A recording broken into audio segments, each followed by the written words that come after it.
अनुचित यांना जी अटक झाली आहे त्याच्या विरोधात नागपूरमधील लाईव्ह दृश्य आपण पाहतो आहोत। नागपूरमध्ये युवक काँग्रेसचं आंदोलन सुरू आहे। आज आम्ही भाजप मुख्यालयाचा घेराव करतोय। पोलीस प्रशासन सरकारच्या दबावाची कारवाई करत आहे। इथेच भारतीय जनता पक्षाला परवानगी मिळते पण काँग्रेसला परवानगी मिळत नाही।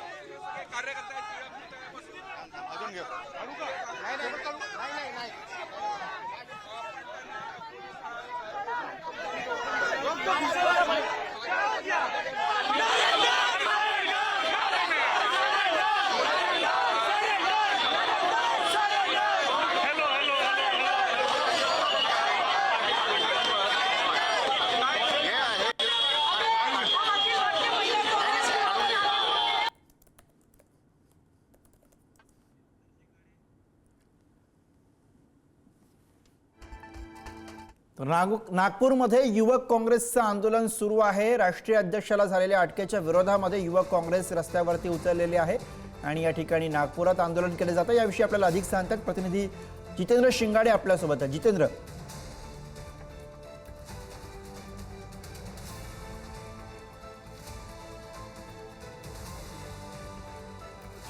जे युवक काँग्रेसचे अध्यक्ष आहेत, राष्ट्रीय अध्यक्ष, त्यांना पोलिसांनी अटक केलेली आहे, त्यांच्यावर विविध गुन्हे दाखल केलेले आहेत आणि त्या विरोधात जे आहे ते आता युवक काँग्रेस नागपुरात देखील आक्रमक झालेली आहे। युवक काँग्रेस असेल, युवती काँग्रेस असेल किंवा national student union of India असेल, ह्या काँग्रेसच्या ज्या सहयोगी संघटना आहेत त्यांनी आक्रमक होऊन नागपूरच्या महाल येथील टिळक पुतळा परिसरामध्ये आंदोलन केलेलं आहे। महत्वाचं म्हणजे नागपुरातील भारतीय जनता पक्षाचं जे कार्यालय आहे त्याला घेराव करण्याची परवानगी अगोदर पोलिसांकडून मागण्यात आलेली होती, मात्र ती परवानगी नाकारली आणि त्यानंतर जे आहे ते आता इथे महाल परिसरामधील जो टिळक पुतळा आहे तिथे युवक काँग्रेसच्या कार्यकर्त्यांनी आंदोलन केलेलं आहे।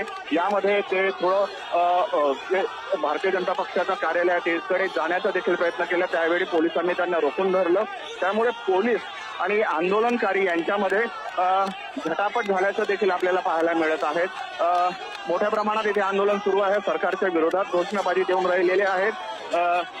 जे भाजपचे सरकार आहे ते दमनकारी सरकार असून ते पोलिसांतर्फे कारवाई करत असल्याचा आरोप जो आहे तो या काँग्रेसच्या युवक कार्यकर्त्यांचा आरोप आहे आणि त्या विरोधात हे आंदोलन सुरू आहे। जितेंद्र, या सगळ्या आंदोलकांचं काय म्हणणं आहे, काय घोषणा त्यांच्याकडनं दिल्या जात आहेत, काय भूमिका आहे? ज्या प्रकारे जी कारवाई करण्यात आलेली आहे युवक काँग्रेसच्या राष्ट्रीय अध्यक्षांवर, त्या विरोधात हे आंदोलन सुरू आहे आणि पोलिसांना सामोर करून हे आंदोलन दाबण्याचा जो प्रयत्न आहे तो सरकार करत असल्याचा आणि त्यातही केंद्र सरकार करत असल्याचं त्यांचं म्हणणं आहे। मात्र युवक काँग्रेस अशा प्रकारे कुठेही थांबणार नाही आणि आंदोलन जे आहे ते अशाच प्रकारे सुरू ठेवणार असंही त्यांचं म्हणणं आहे। युवक काँग्रेस असेल किंवा युवती काँग्रेस असेल यांचं हे आंदोलन इथे सुरू आहे आणि ज्या प्रकारे हे आंदोलन करतात, कारण ज्या प्रकारे अगोदर भाजपच्या युवा मोर्चाच्या वतीने देखील आंदोलन करण्यात आलेलं होतं काँग्रेसच्या विरोधात, आता इथे जे आहेत त्या युवती काँग्रेसच्या देखील जे कार्यकर्ते आहेत ते धरण्याला बसलेले आहेत। त्याचबरोबर त्यांनी जे आहे मार्ग देखील रोखून धरलेला आहे आणि त्यामुळे जे आहे ते जे आहे ते इथे ट्रॅफिक घेऊन राहिलेला आहे। आपण प्रयत्न करूया की या युवती काँग्रेसच्या जे हे आहेत हरदीपपुरी से हम अखिल भारतीय महिला कांग्रेस की तरफ से इस्तीफा मांगते हैं।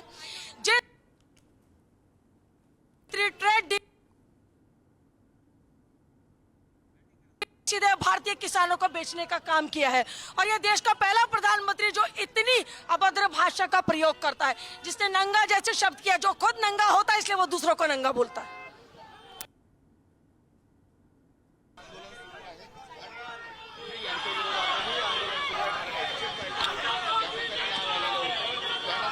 काळे कपडे घालून निषेध नोंदविण्यात येतात, त्याचबरोबर तोंडाला जे आहे ते कुलूप प्रतिकात्मकरित्या लावून देखील हे आंदोलन सुरू आहे। तर एकूणच पाहता युवक काँग्रेसचं हे आंदोलन भारतीय जनता पक्ष त्याचबरोबर सरकारच्या विरोधात असून जे ज्या प्रकारे कारवाई करण्यात येत आहे त्या विरोधात हे आंदोलन आहे। अधूनमधून थोडा हा जो प्रयत्न आहे तो पुन्हा आक्रमक होताना आपल्याला दिसून येऊन राहिलेला आहे आणि पोलीस जे आहे ते त्यांना जी जागा दिलेली आहे त्या जागेबाहेर जाऊ न देता आहेत आणि त्यामुळे जे आहे ते पोलीस आणि काँग्रेस कार्यकर्त्यांमध्ये देखील आता झटापट पाहायला आपल्याला मिळत आहे। जितेंद्र, जी दृश्य आपण प्रेक्षकांना दाखवतोय नागपुरातली, त्यामध्ये मोठ्या संख्येने युवक आणि युवती आपल्याला रस्त्यावरती एकत्रितपणे आल्याचं पाहायला मिळते आणि त्यामुळे पोलिसांसमोर सुद्धा या सगळ्यांना आवर घालण्याचं आव्हान दिसतं. कशी व्यवस्था? नक्कीच पोलिसांतर्फे जे आहे ते कार्यकर्त्यांना आवर घालण्याचा प्रयत्न सुरू आहे. कार्यकर्ते जे आहेत आंदोलनकर्ते ते आक्रमक होऊन राहिलेले आहेत आणि भाजपचे जे कार्यालय आहे इथून जवळपास 500 मीटर अंतरावर कार्यालय आहे. त्या कार्यालयाकडे जाण्याचा आंदोलनकर्त्यांचा प्रयत्न आहे. मात्र तो प्रयत्न जो आहे तो पोलीस रोखून धरून राहिलेले आहेत आणि त्यामुळे पोलीस असतील आणि आंदोलन कार्यकर्ते असतील यांच्यात आपल्याला झटापट होत असल्याचं किंवा धुमश्चक्री होत असल्याचं पाहायला मिळत आहे. एकूणच पाहता काँग्रेसचे जे कार्यकर्ते आहेत ते अधिक आक्रमक झाल्याचं या माध्यमातून दिसतंय. सुरू जितेंद्र, हे सगळे जे कार्यकर्ते आहेत त्यांचं हे आंदोलन आता सध्या नागपूरच्या कोणत्या भागामध्ये सुरू आहे आणि इथून त्यांची पुढे काय भूमिका आहे? त्यांना भाजपच्या कार्यालयापर्यंत जायचं आहे? हे जे आंदोलन आहे हे नागपुरातील महाल परिसरातील जे टिळक पुतळा आहे त्या टिळक पुतळा परिसरामध्ये हे आंदोलन सुरू आहे.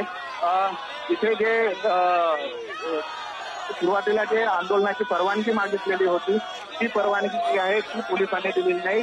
भाजपच्या कार्यालय जे आहे इथे नागपूर शहर आणि ग्रामीणचं इथे जाण्याचा प्रयत्न केलेला होता. मात्र आपण आता बघूया त्यांनी काही गुन्हा केलेला नाही. जे नरेंद्र मोदी जे कॉम्प्रोमाइज झाले आहे आणि त्यांच्यावर डोनाल्ड ट्रम्पने 18% टॅरिफ लावला आहे प्लस 15% अजून लावला आहे त्याच्या विरोधात उदय भानू चिब यांनी आंदोलन केलं आणि आंदोलन करणे हे डेमोक्रेसी